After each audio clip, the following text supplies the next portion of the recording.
channel ya habari yanayo ni الأخبار دعستان بدل تسبي سنة ترسم القاهرة الأفريقية دعستان وانيكني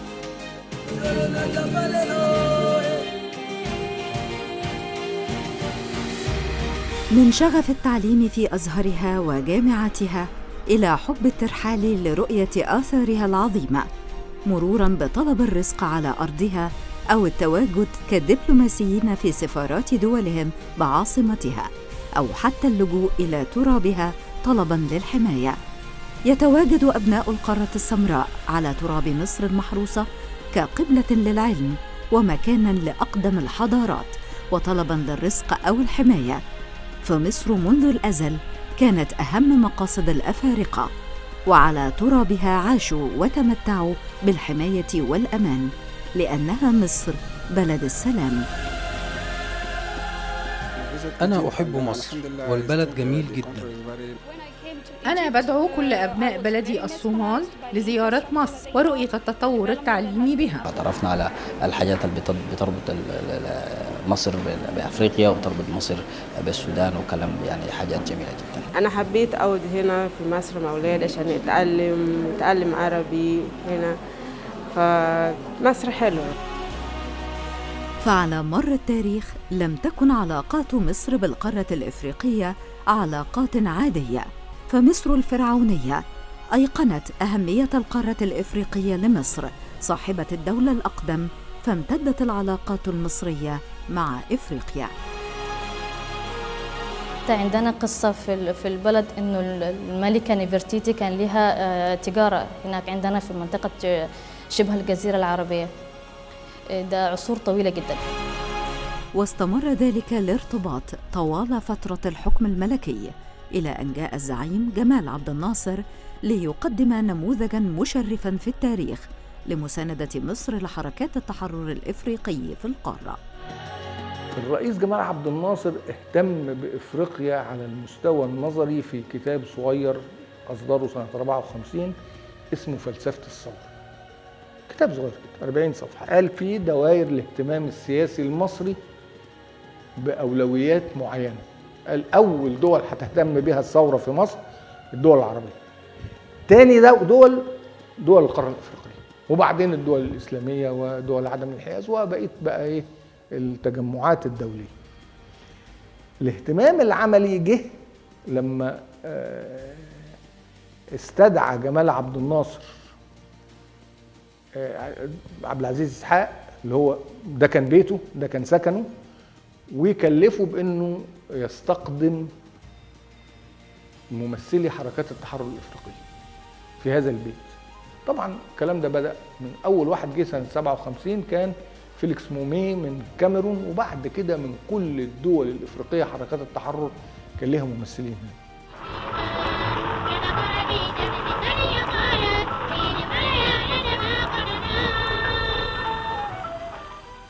بعد ما تحررت بلادهم رجعوا كانوا وزراء ورؤساء دول.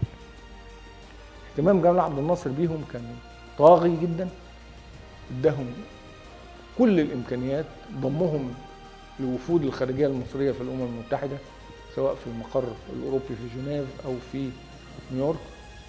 استقطع من وقت الوفود الخارجيه المصريه في الحديث امام المحافل الدوليه، الوفد المصري اللي له 20 دقيقة ياخد 5 يتكلم فيهم مندوب حركة التحرر الأفريقية، يعرض قضية بلده على المجتمع الدولي كله. الرئيس الراحل جمال عبد الناصر ادى أكبر جاليتين في الخمسينات كانوا موجودين في مصر، شقتين موجودين لغاية دلوقتي للجاليات زي نادي اجتماعي. الجالية الصومالية والجالية الإريترية عندهم شقتين في عمارتين قصاد بعض في شارع شريف. الجالية السودانية الحقيقة انتشرت بداية من الصعيد، وتزوجوا بالذات في مدن زي إسنا، هتلاقي نصها سودانيين متجوزين مصريات وساكنين هناك، سيوط فيها عدد كبير جدا من الأسر المختلطة.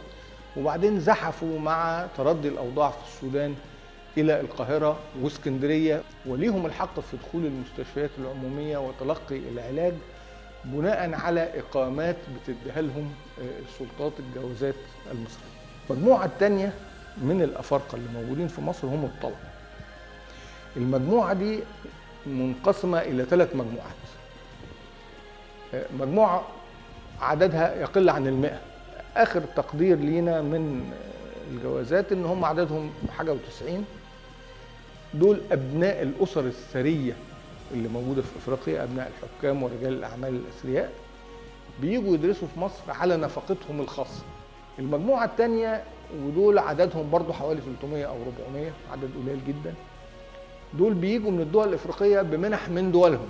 المجموعة الثالثة ودي اللي بنهتم بيها جدا بقى كجمعية إفريقية، هم اللي جايين على منح مصرية،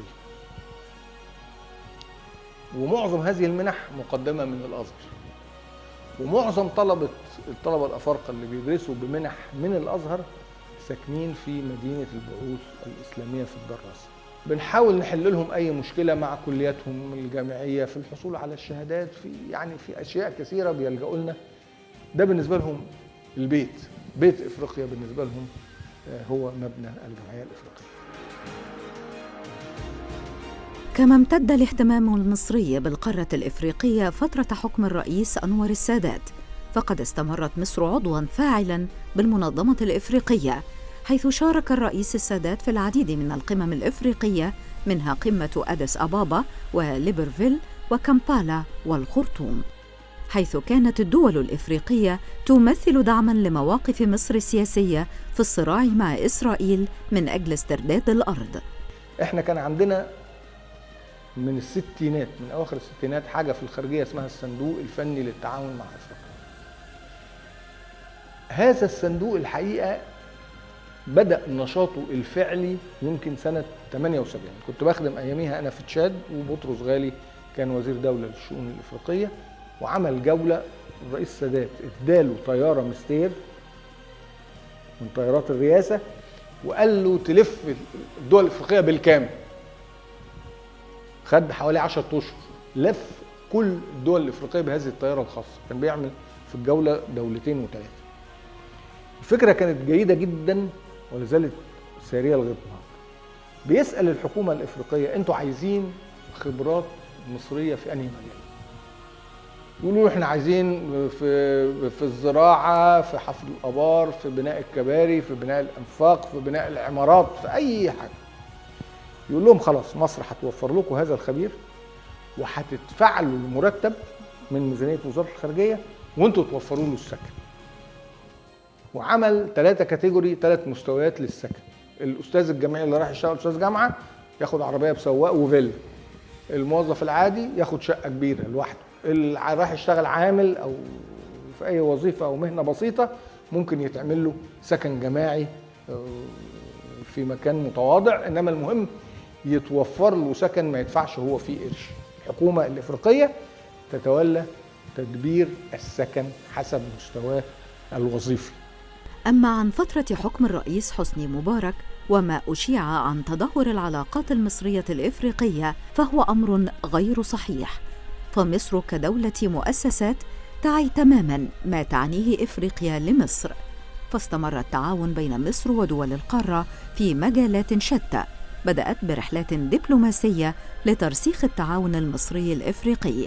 الفترة اللي بيقولوا مصر أهملت فيها إفريقيا، عدد الخبراء المصريين اللي خدموا في الدول الإفريقية زاد عن 9000 خبير في كل المجالات، ودول كانوا البذرة اللي اشتغلت عليها دلوقتي الشركات المصرية الكبيرة.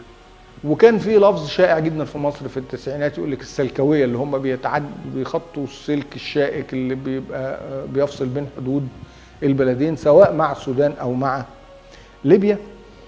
ومصر في الحقيقة وقعت على كل الاتفاقيات الدولية اللي أقرتها الأمم المتحدة لرعاية هؤلاء المهاجرين الغير شرعيين.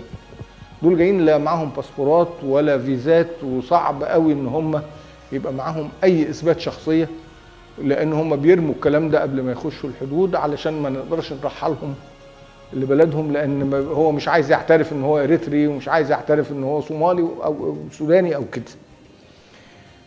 الاتفاقيات اللي مصر موقعاها كلها بتدي المهاجر الغير شرعي الحق في انه لو وصل مكتب الUNHCR اللي هي وكالة الإغاثة الدولية لرعاية المهاجرين بأحد وكالات الأمم المتحدة المنتشرة في كل دول العالم تقريبا، ودي مكتبها في ميدان مصطفى محمود في المهندسين. أول ما يوصل هناك بيعطى بطاقة لاجئ. الإجراءات الورقية اللي بتعملها الجمعية الإفريقية لمساعدة هؤلاء المهاجرين بالنسبة لهم أمر مهم جدا. احنا بنتحقق عن طريق السفارات الإفريقية من هوياتهم، بنتحقق من ان هم مش مسجلين كمجرمين او لهم ناس سوابق، مش هربانين من جرائم قتل، مش هربانين من السجون. السفارات بتساعدنا في هذا الموضوع علشان نقدر نخاطب UNHCR لتسهيل هجرتهم لهذه البلاد اللي بتستقبل، لازالت بتستقبل مهاجرين.